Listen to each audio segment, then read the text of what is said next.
এবং ভারত উপমহাদেশে 250-300 বছর থেকে নিয়ে আজ পর্যন্ত শিরক এবং বেদাতের বিরুদ্ধে সবচেয়ে বড় সোচ্চার কণ্ঠ ছিল আহলে হাদিসদের। সেখানে আহলে হাদিস এলাকায় এসে যদি আমরা দেখি যে মসজিদের পাশে কবর, মসজিদের আঙ্গিনায় কবর, তাহলে তো এর চেয়ে লজ্জার বিষয় আর কিছু হতে পারে না।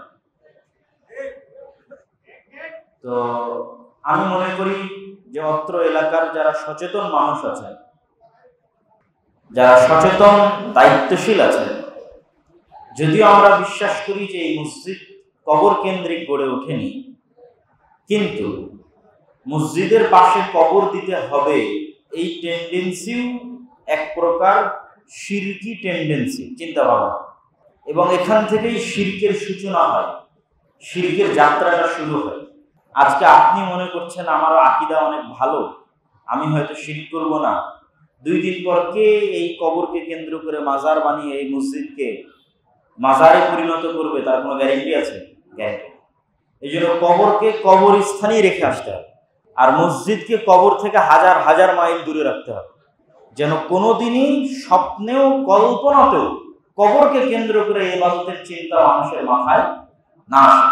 অতএব অত্র মসজিদে যারা মুসল্লি আছেন, যারা অত্র এলাকার মানুষজন আছেন, তাদের সকলের প্রতি আমার উদাত্ত আহ্বান থাকবে যে কবর খনন করা এবং কবর উঠানো রাসূল সাল্লাল্লাহু আলাইহি ওয়াসাল্লামের জীবদ্দশাতেও সংঘটিত হয়েছে, এটা হারাম কোনো কাজ না।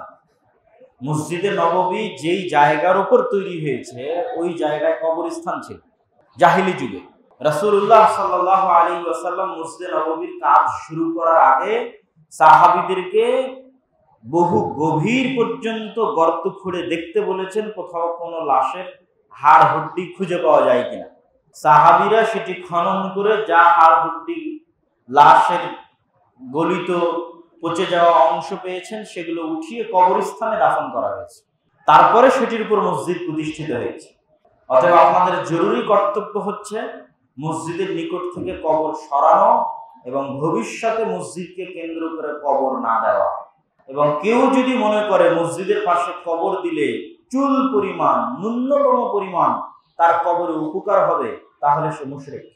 কেউ যদি মনে করে যে মসজিদের পাশে কবর দিলে কবরের আযাব থেকে হোক বা অন্য কিছু থেকে হোক চুল পরিমাণ সে মুক্তি পাবে, তাহলে সে কিসের গুনাহে লিপ্ত হলো? একটু জোরে বলেন তো, কিসের গুনাহ? শিরকের গুনাহে লিপ্ত হলো।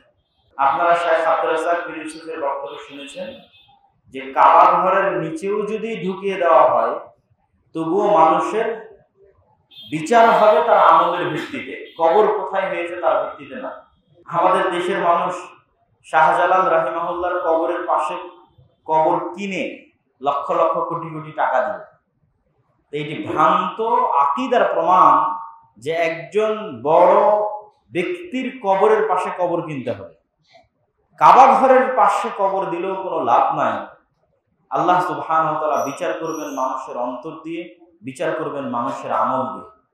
ইসলামে মানুষের বিচার চেহারা, বংশ, গোত্র, ধন দৌলত, টাকা পয়সা দিয়ে হয় না। কোথায় কবর হলো, কার পাশে কবর হলো তা দিয়েও হয় না। আর কবর মাটি করা হলো না পাকা করা হলো তা দিয়েও হয় না।